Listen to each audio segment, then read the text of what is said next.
YouTube channel परीक्षा सहपाठी में आप सभी का हार्दिक स्वागत है। Good evening to all of you. मैं रितु।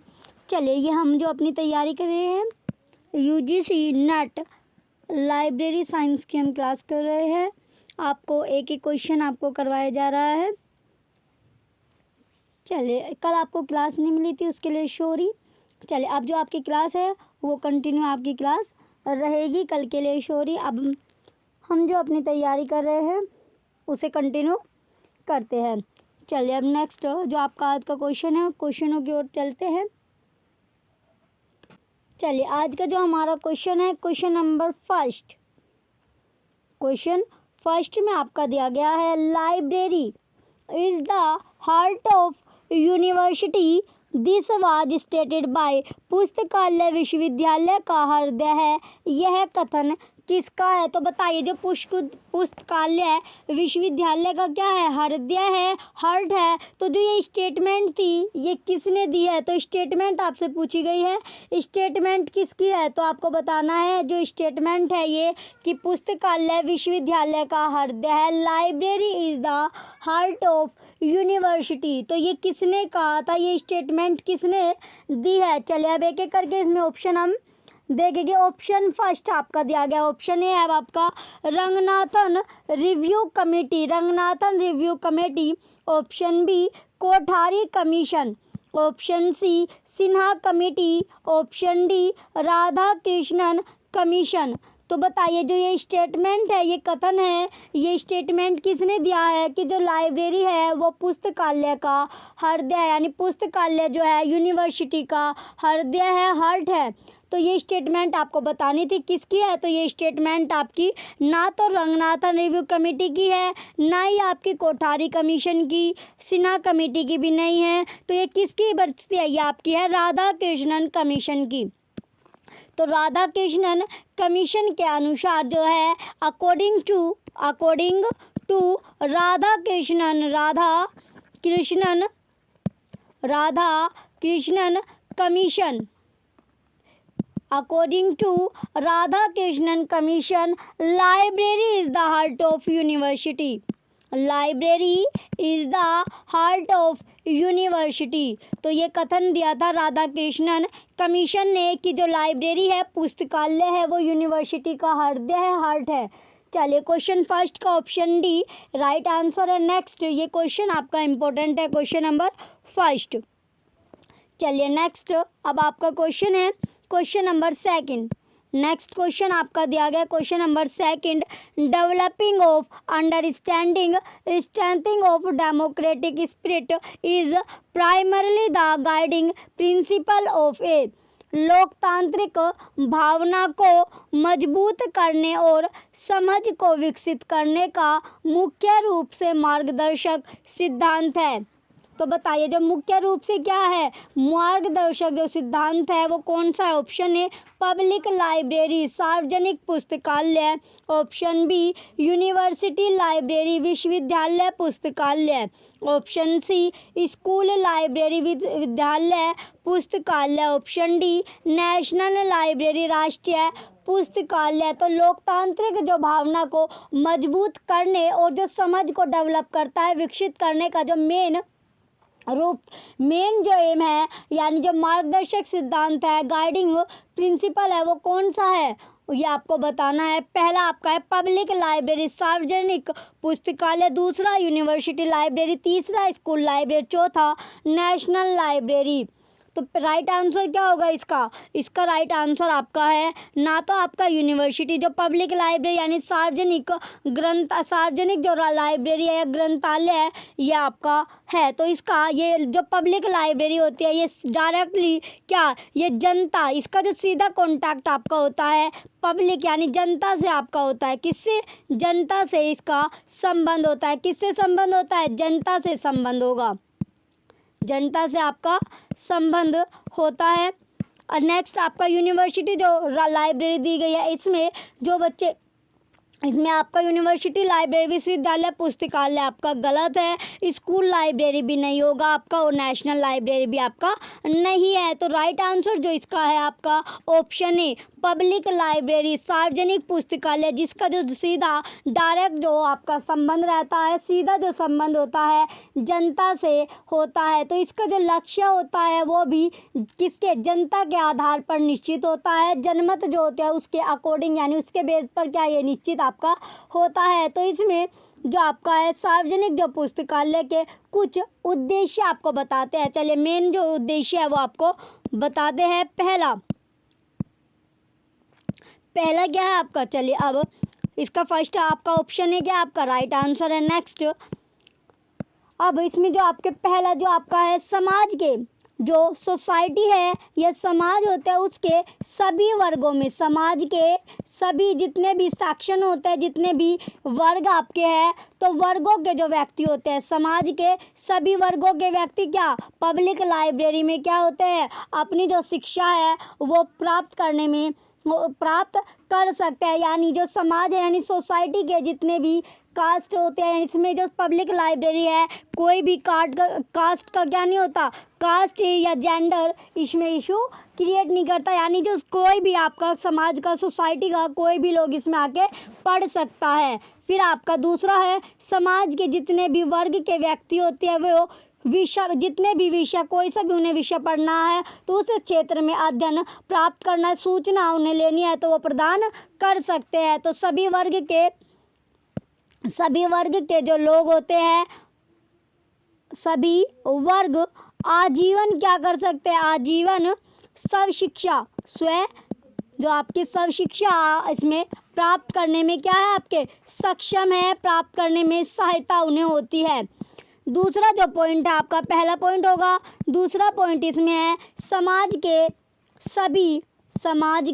सभी जो वर्ग है, सभी वर्गों को जितने भी सब्जेक्ट यानी विषयों सभी जो विषय है उन्हें और क्षेत्रों पर सूचना प्राप्त कर सकते हैं। क्या प्राप्त कर सकते हैं, वे सूचना जो है वो प्राप्त कर सकते हैं विदाउट एनी प्रॉब्लम। ये क्या इसमें कोई भी जो आपका सोसाइटी का कोई भी लोग या वर्ग के जो होते हैं कोई भी इसमें आके पढ़ सकता है, किसी भी क्षेत्र से रिलेटेड वो इंफॉर्मेशन अपनी ले सकता है जितनी उसे चाहिए। चलिए अब जो आपका आगे है प्राचीन एवं वर्तमान सांस्कृतिक और ऐतिहासिक महत्व के साहित्य को पढ़ सकता है। वो अपना जो भी धरोहर है उसे क्या पढ़ सकता है। तो पब्लिक जो आपका है मेन जो इसका है पब्लिक लाइब्रेरी यानी ये जो है आपकी जनता के लिए होती है। किसी तरह का इसमें कास्ट का भेदभाव नहीं होता, जेंडर का भेदभाव नहीं होता और जो कलर होता है यानी किसी भी तरह का इसमें आपसे भेदभाव नहीं किया जाता। ये सभी के लिए ओपन होती है, सभी के लिए आपकी खुली हुई होती है। तो कोई भी इसमें आके पढ़ सकता है, कोई भी इसमें जा सकता है, जो कि आपकी पब्लिक लाइब्रेरी है। तो इसका जो राइट आंसर आपका है क्वेश्चन सेकंड का option a public library right answer होगा। चलिए नेक्स्ट क्वेश्चन की ओर। नेक्स्ट अब आपका क्वेश्चन है question number third. The students, teacher and research scholars are the users of. छात्र, अध्यापक और शोध छात्र थे डैश उपभोक्ता है। क्या है वो डैश उपभोक्ता है। तो कौन से उपभोक्ता है, कौन से उपभोक्ता है या फिर यूजर्स है वो आपको बताना है। जो छात्र है, अध्यापक है और जो शोध जो छात्र है यानी जो रिसर्च स्कॉलर्स है वे कौन से उपभोक्ता है, कौन से यूजर्स हैं। ऑप्शन ए पब्लिक लाइब्रेरी सार्वजनिक पुस्तकालय, ऑप्शन बी स्कूल लाइब्रेरी विद्यालय पुस्तकालय, ऑप्शन सी गवर्नमेंट लाइब्रेरी शासकीय पुस्तकालय, ऑप्शन डी एकेडमिक लाइब्रेरी शैक्षणिक पुस्तकालय। तो वे कौन से होंगे। यह आपका होता है पब्लिक लाइब्रेरी, या आपका जनता से रिलेटेड होता है, ये भी नहीं होगा आपका स्कूल लाइब्रेरी, या आपका विद्यालय पुस्तकालय होती है, और गवर्नमेंट लाइब्रेरी जो कि शासकीय पुस्तकालय आपके होते हैं। तो एकेडमिक जो लाइब्रेरी होती है शैक्षणिक पुस्तकालय से क्या शासनिक जो पुस्तकालय वो आपकी उच्च शिक्षा संस्थान से जुड़ी हुई होती है। तो ये इसका राइट आंसर है एकेडमिक लाइब्रेरी, जो कि एक क्या आपकी जो हायर एजुकेशन से आपकी जुड़ा हुआ एक पुस्तकालय होता है। तो एकेडमिक जो लाइब्रेरी है ये आपका उच्च शिक्षा संस्थान से जुड़ी हुई होती है। तो इस दो चलिए ये इसका राइट आंसर आपका एकेडमिक लाइब्रेरी है, जो कि आपकी हायर इंस्टीट्यूट से क्या आपकी जो हायर एजुकेशन से इसमें जुड़ी हुई होती है। चलिए अब नेक्स्ट क्वेश्चन, अब आपका क्वेश्चन नंबर 4। नेक्स्ट क्वेश्चन आपका दिया गया क्वेश्चन नंबर 4। क्वेश्चन 4 है the building of government Ahilya central library of Indore is also known as. Indore के शासकीय अहिल्या केंद्रीय पुस्तकालय के भवन को किस नाम से भी जाना जाता है। जो इंदौर के शासकीय अहिल्या केंद्रीय पुस्तकालय के भवन को किस नाम से भी जाना जाता है। तो सेकंड नेम इसमें आपका पूछा गया है, तो कौन से नाम से जाना जाता है। ऑप्शन ए पीली कोठी, ऑप्शन बी सफ़ेद कोठी, ऑप्शन सी हार्टन भवन Horton house, option D Vinoba Bhave भवन। तो राइट आंसर क्या होगा आपका, इसका जो आपका राइट आंसर है क्या, इसको जो दूसरा सेकंड नेम आपका पूछा गया है तो सेकंड नेम क्या आपका सफ़ेद कोठी सफ़ेद भवन इसे कहा जाता है। तो आमतौर पर इसे क्या कहा जाता है, इसे कहा जाता है सफ़ेद कोठी।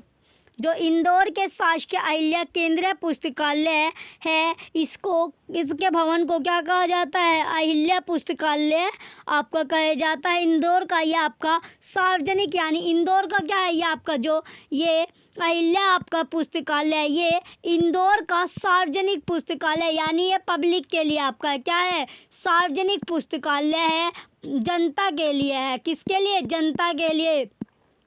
तो इसमें कोई भी आपका आ जा सकता है। ये आपका इंदौर का सार्वजनिक पुस्तकालय इसे सफ़ेद कोठी में क्या किया गया, ये आपका स्थित है। कहाँ पर, सफ़ेद कोठी में ये आपका सिचुएटेड है और इसके सेकंड नाम यानी इसे सफ़ेद कोठी भी बोला जाता है। इसका जो निर्माण हुआ था वो 1900 AD में आपका हुआ था। निर्माण कब हुआ था, 1900 AD में, 1900 AD में यानी AD में इसका जो है आपका निर्माण किया गया था। 1900 AD के अप्रोक्स क्या इसका जो निर्माण था, इसका जो निर्माण है 1900 AD से पहले का है। भवन का वास्तुकला और ब्रिटिश वास्तुकला का एक अच्छा एग्जाम्पल है। भवन का जो वास्तुकला है और ब्रिटिश वास्तुकला एक इसका गुड एग्जाम्पल है। क्या है आपका, गुड एग्जाम्पल है।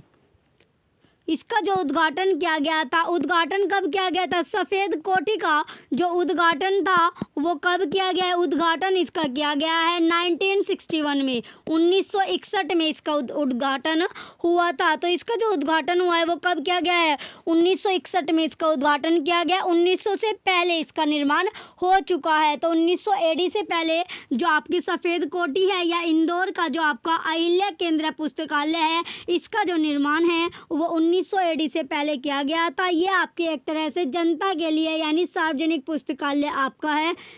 इसका जो उद्घाटन किया गया वो 1961 में आपका किया गया है। तो उद्घाटन की बात करें तो उद्घाटन कब किया गया, 1961 में। तो क्वेश्चन 4 का राइट आंसर आपका सफ़ेद कोठी, ऑप्शन बी राइट आंसर है। ये क्वेश्चन भी आपका इम्पोर्टेंट है। चलिए नेक्स्ट क्वेश्चन की ओर बढ़ते हैं। नेक्स्ट अब आपका क्वेश्चन है क्वेश्चन नंबर 5। नेक्स्ट क्वेश्चन है अब आपका क्वेश्चन नंबर 5। क्वेश्चन 5 में पूछा गया है who provided financial and technical assistance for the establishment of Delhi public library Delhi. Delhi सार्वजनिक पुस्तकालय दिल्ली की स्थापना हेतु किसके द्वारा वित्तीय एवं तकनीकी सहयोग प्रदान किया गया था। Option A international federation of library association and institution, international federation of library association and institutions. Option B, united nation educational scientific and cultural organization, united nation educational scientific and cultural organization. Option C, Indian association of special libraries and information centre. Option D, national council of educational research and training. तो जो question है आपका question number 5, इसका right answer क्या होगा?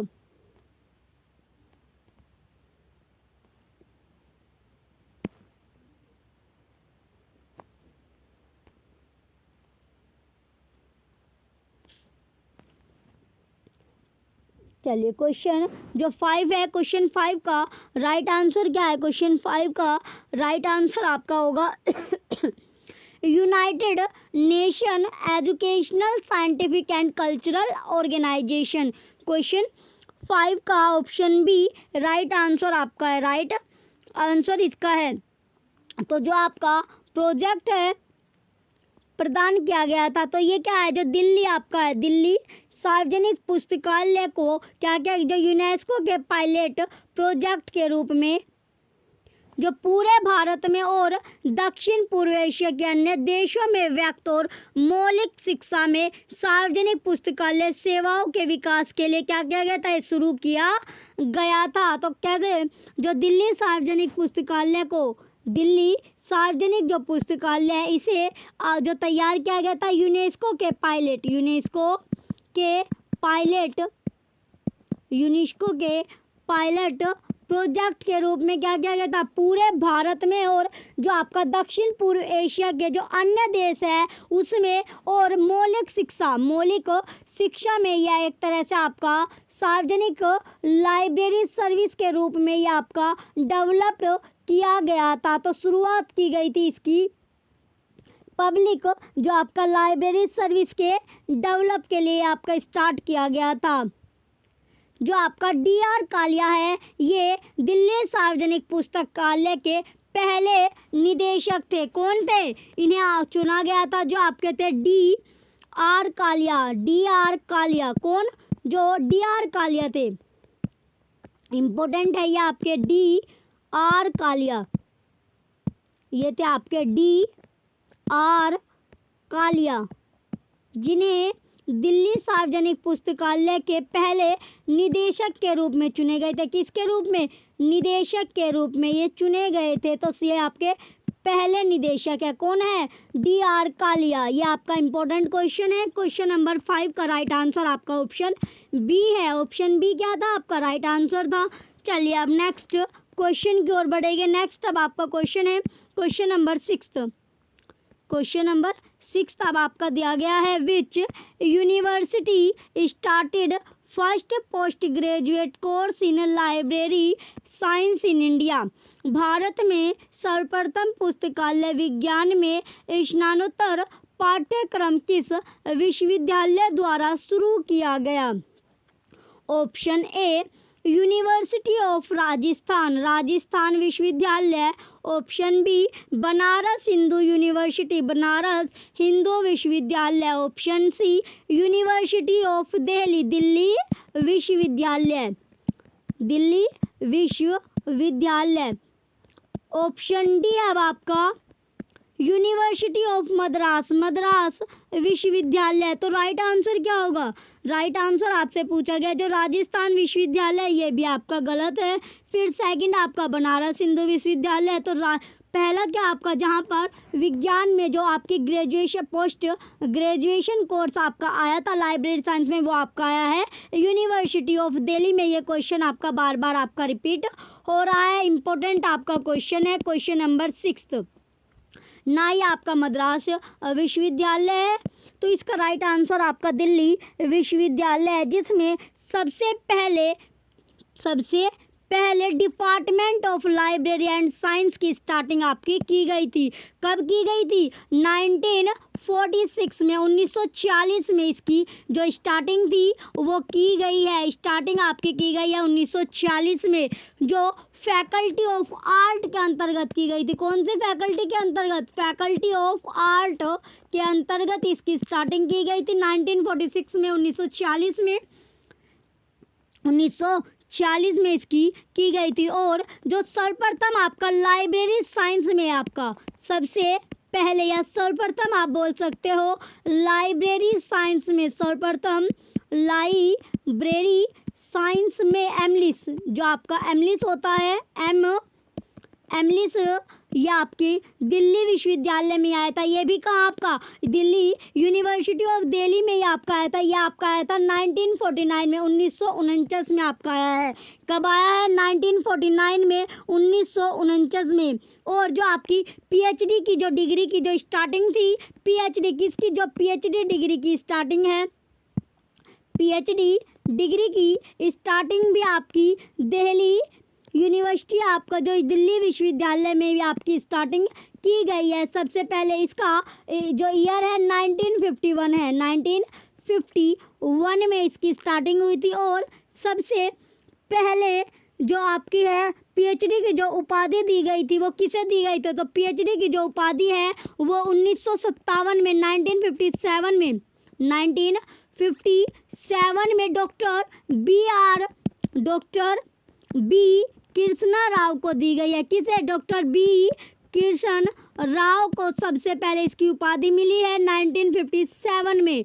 और 1957 में इसको उपाधि दी गई थी किसे? जो आपके डॉक्टर बी कृष्ण राव है, जिन्हें पहली पीएचडी की उपाधि दी गई थी। पहली पीएचडी की क्या दी गई थी? उपाधि इसमें दी गई थी। एमफिल की जो स्टार्टिंग थी, एमफिल जो डी यूनिवर्सिटी है, दिल्ली यूनिवर्सिटी में एमफिल की भी स्टार्टिंग सबसे पहले की गई थी। कब? 1998, 1998 में एमफिल की स्टार्टिंग हुई है। तो सबसे पहले जो इसमें 1940 में लाइब्रेरी, इसमें जो 1940 में आपकी department of library and science की आपकी स्टार्टिंग की गई है। 1940 में किसके अंतर्गत? फैकल्टी ऑफ आर्ट के अंतर्गत की गई थी। फिर सेकंड जो आपकी है, जो सर्वप्रथम जो एमलिस आपका आया डीयू यूनिवर्सिटी में, वो आपका आया था 1949 में। पीएचडी की जो डिग्री इसमें मिली, जो पीएचडी की जो डिग्री आई वो आपकी 1951 में आई। और सबसे पहले 1957 में डॉक्टर जो आपके डॉक्टर थे, कौन? जो श्री डीबी कृष्ण राव को पहले पीएचडी की उपाधि दी गई थी 1957 में, 1957 में। और जो आपके मार्गदर्शन, यानी अगर मार्गदर्शन किसके मार्गदर्शन में जो पीएचडी की डिग्री है डीबी कृष्ण राव को दी गई थी, तो मार्गदर्शन जो थे आपके डॉक्टर एसआर रंगनाथन थे और डॉक्टर एस दासगुप्ता के मार्गदर्शन में पीएचडी की डिग्री दी गई थी। किसे? डॉक्टर जो आपके डीबी कृष्ण राव है, डीबी कृष्ण राव को दी गई थी। और जो आपकी एमफिल की जो स्टार्टिंग है वो 1998 में मिली थी, कि दी गई थी। तो एमफिल की जो स्टार्टिंग है वो 1998 में आपका आया था। तो ये आपके इम्पोर्टेंट है क्वेश्चन। इसमें आपके एक क्वेश्चन से आपके 5-6 क्वेश्चन आपके निकल गए। तो चलिए अब नेक्स्ट क्वेश्चन की ओर बढ़ेंगे। नेक्स्ट अब आपका क्वेश्चन है क्वेश्चन नंबर 7। नेक्स्ट क्वेश्चन आपका दिया गया है क्वेश्चन नंबर 7। क्वेश्चन 7 में पूछा गया है reading habit and to create self education interest objective is of whom. पढ़ने की आदत एवं स्वयं शिक्षा की रुचि जागृत करना किसका उद्देश्य है?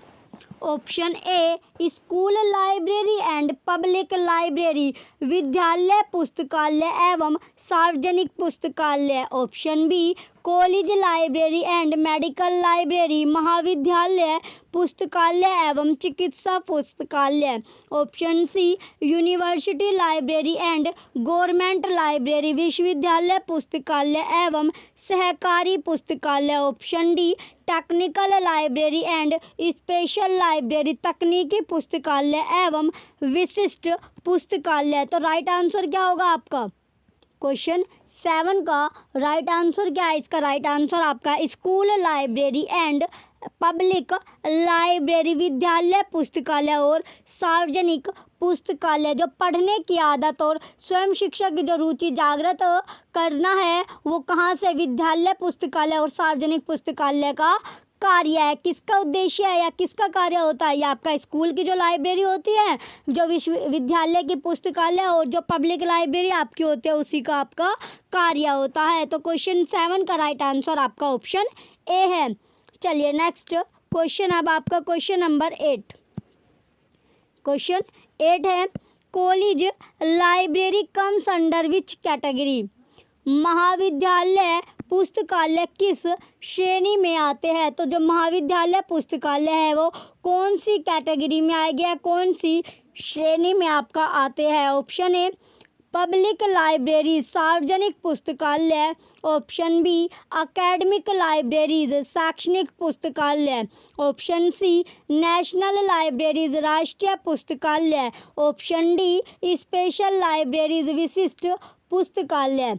ऑप्शन डी क्या आपका? लाइब्रेरी जो आपका विशिष्ट पुस्तकालय।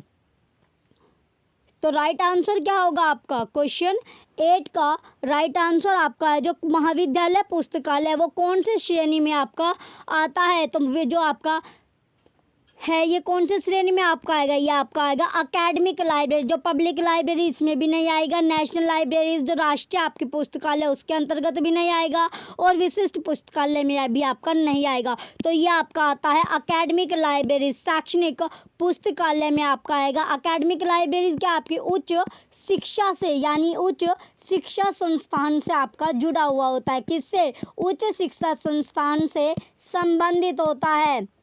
एकेडमिक जो लाइब्रेरी है आपका वो उच्च शिक्षा संस्थान से आपका रिलेट करता है, संबंधित इसका होता है। तो इसका जो राइट आंसर है क्वेश्चन 8 का ऑप्शन बी एकेडमिक लाइब्रेरीज आपका है। तो इसका जो कार्य होता है अपने जो छात्र होते हैं उनकी ज़रूरत को पूरा करने के लिए प्रशासित किया जाता है। तो इसमें जो आपका एकेडमिक लाइब्रेरी होता है जो स्टूडेंट होते हैं उनकी जो भी उनकी ज़रूरत होती है वो पूरा करना होता है एकेडमिक लाइब्रेरीज का कार्य। क्वेश्चन 8 का राइट आंसर आपका ऑप्शन बी है। चलिए नेक्स्ट क्वेश्चन की ओर बढ़ते हैं। नेक्स्ट अब आपका क्वेश्चन है क्वेश्चन नंबर 9। क्वेश्चन 9 है information literacy competency standard for higher education is prepared by. उच्च शिक्षा के लिए सूचना साक्षरता सक्षमता मानक किसके द्वारा तैयार किए जाते हैं? Option A AASL, option B IFLA, option C SCONUL, option D ACRL। Option D क्या आपका? ACRL। तो राइट आंसर क्या होगा इसका? क्वेश्चन जो आपका 9 है क्वेश्चन 9 का राइट आंसर होगा इसमें आपका ACRL। क्या है राइट आंसर? ACRL है। तो ACRL की फुल फॉर्म क्या होती है? सबसे पहले जो इसकी फुल फॉर्म होती है association of college, association of college, association of college and research, association of college and research libraries, research libraries इसकी फुल फॉर्म होती है। इसके द्वारा जो ACR के द्वारा क्या होती है? हायर जो एजुकेशन होती है उच्च शिक्षा के लिए क्या किया जाता है? उच्च जो शिक्षा होती है उच्च शिक्षा के लिए जो आपकी हायर एजुकेशन होते हैं उच्च शिक्षा के लिए सूचना साक्षरता सक्षमता मानक तैयार किए जाते हैं। सूचना साक्षरता सक्षमता, सूचना साक्षरता सक्षमता और जो मानक होते हैं वो रेडी आपके किए जाते हैं, तैयार किए जाते हैं। किसके द्वारा? ACRL के द्वारा। जो उच्च शिक्षा के लिए जो सूचना साक्षरता सक्षमता मानक होते हैं उन्हें रेडी किया जाता है, तैयार आपका किया जाता है। तो ACRL आपका जो है ACRL ALA का एक बहुत बड़ा पार्ट है। तो ACRL जो है आपका ACRL किसका बड़ा पार्ट है? ALA का। ALA जो कि आपका है अमेरिकन लाइब्रेरी एसोसिएशन। ALA की फुल फॉर्म होती है अमेरिकन लाइब्रेरी एसोसिएशन, ये आपकी ALA की आपकी फुल फॉर्म होगी। ये ALA जो आपका है, ALA का जो पार्ट है बड़ा यानी बिग पार्ट है वो कौन है? ACRL। ACRL ALA का एक बड़ा यानी बिग पार्ट आपका है, तो बड़ा इसमें आपका पार्ट होता है। ALA के जो मेंबर होते हैं, ALA के कुल कितने मेंबर आपके ACRL का सदस्य है? तो ALA के जो टोटल जो कुल सदस्यों का, ALA जो आपका है, ALA के कितने सदस्यों का? तो कुल जो आपके टोटल जो सदस्य है उनका 20%, 20% ACRL का मेंबर है। तो 20% आपका ACRL का आपका मेंबर होता है, सदस्य होता है, सदस्य आपके है। तो इसमें जो आपका शैक्षणिक पुस्तकालय और जो अन्य सूचना व्यवसाय का एक व्यवसायत्मक एक आपका संगठन होता है, संगठन आपका होता है। तो AASL क्या आपका? AASL क्या होगा? A से AASL आपका, अगर AASL की हम फुल फॉर्म की बात करें, AASL की फुल फॉर्म होती है अमेरिकन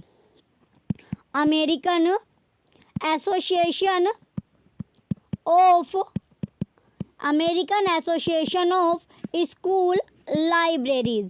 ये आपकी AASL की आपकी फुल फॉर्म होती है American association of school libraries. ये आपका नेशनल ट्रेड आपका होता है, यानी राष्ट्रीय व्यवसाय है। क्या आपका? एक तरह से आपका राष्ट्रीय व्यवसाय होता है, राष्ट्रीय व्यवसाय होगा। अब हम बात करते हैं IFLA। तो IFLA का क्या है? IFLA का जो फुल फॉर्म होती है वो होती है आपकी इंटरनेशनल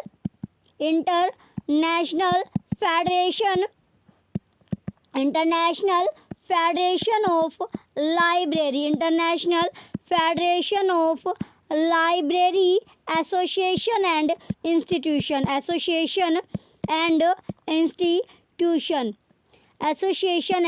इंस्टीट्यूशन, आपकी IFLA की फुल फॉर्म होती है। तो IFLA की जो फुल फॉर्म है international federation of library association and institution, इसकी जो स्थापना है, इसे जो इस्टेब्लिश्ड किया गया था वो 1927 में किया गया था। 1927 में IFLA की स्थापना की गई थी।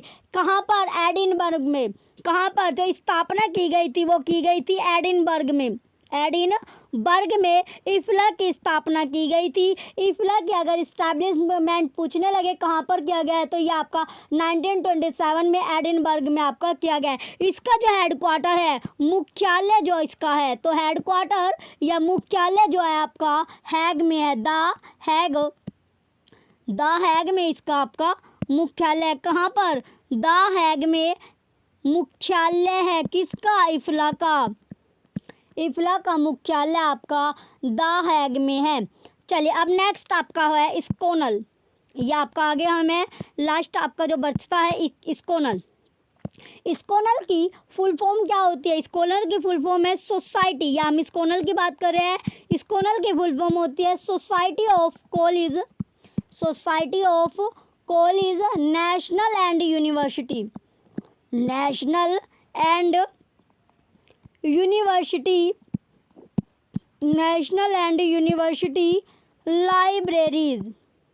लाइब्रेरीज। इसकी जो फुल फॉर्म होती है स्कोनल की, society of college national and university libraries, आपकी स्कोनल की फुल फॉर्म इसमें होगी। यह आपका यूके और आयरलैंड के लिए सभी जो आपके शैक्षणिक और राष्ट्रीय जो पुस्तकालय में जो मेंबर होते हैं उनका संगठन होता है। किसका? जो यूके और आयरलैंड के जो जितने भी आपके शैक्षणिक और जो राष्ट्रीय पुस्तकालय का जो मेंबर होता है उनका संगठन आपका स्कोनल में होता है। तो क्वेश्चन 9 का आपका राइट आंसर क्या आपका? ACRL। ACRL की फुल फॉर्म आपको बताई दी गई है, एसोसिएशन ऑफ कॉलेज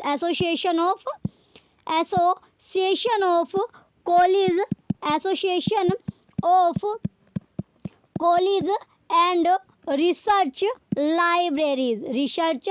लाइब्रेरीज आपके ACRL की फुल फॉर्म होती है। ये क्वेश्चन आपका इम्पोर्टेंट है। चलिए, आपको वीडियो कैसी लग रही है कमेंट करके आप ज़रूर बताइएगा। जो भी बच्चा चैनल पर नया है सबसे पहले वो चैनल को सब्सक्राइब कर लीजिए, वीडियो को लाइक कीजिएगा, कमेंट कीजिए और वीडियो को ज़्यादा से ज़्यादा आप शेयर कीजिए। Thank you.